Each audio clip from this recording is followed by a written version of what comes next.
Janoza. O'zbekiston xalq shoiri Abdulla Oripovning akasi Abdurazzoq Oripov vafot etdi deyiladi xabarda. Assalomu alaykum qadrli tomoshabin, kanalimizga xush kelibsiz. Kanalimizga yangi bo'lsangiz, videomiz keng tarqalishi uchun video ostida like tugmasini bosishni hamda obuna bo'lishni unutmang. Bu haqda O'zbekiston Yozuvchilar uyushmasi xabar berdi.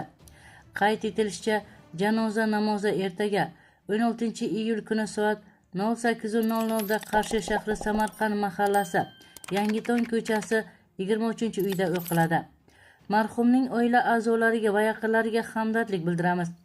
Ma'lumot uchun Abdurazzoq Oripov Samarqand davlat veterinariya meditsinasi, chorvachilik va biotexnologiyalar universitetining o'simlikshunoslik va yem-xashak yetishtirish kafedrasi professori bo'lib faoliyat yuritgan. U O'zbekiston qahramoni, O'zbekiston xalq shoiri Abdulla Oripovning akasi edi. Abdulla Oripov o'zbek adabiyotining yirik namoyandalaridan biri, shoir, tarjimon va jamoat arbobi. U O'zbekiston Respublikasi davlat madhiyasi matni muallifi sifatida ham tanilgan.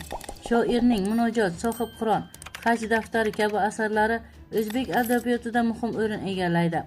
Eslatib o'tamiz, Abdulla Oripov 2016-yil 5-noyabr kuni AQShning Houston shahrida 75 yoshda vafot etgan edi. Qadrli tomoshabin, sizga yetkazmoqchi bo'lgan xabarlarimiz shundan iborat edi. Shu va shu kabi xabarlarni o'tkazib yubormaslik uchun video ostida like tugmasini bosishni hamda obuna bo'lishni unutmang. Bizni qo'llaganlarni Allohning o'zi qo'llasin.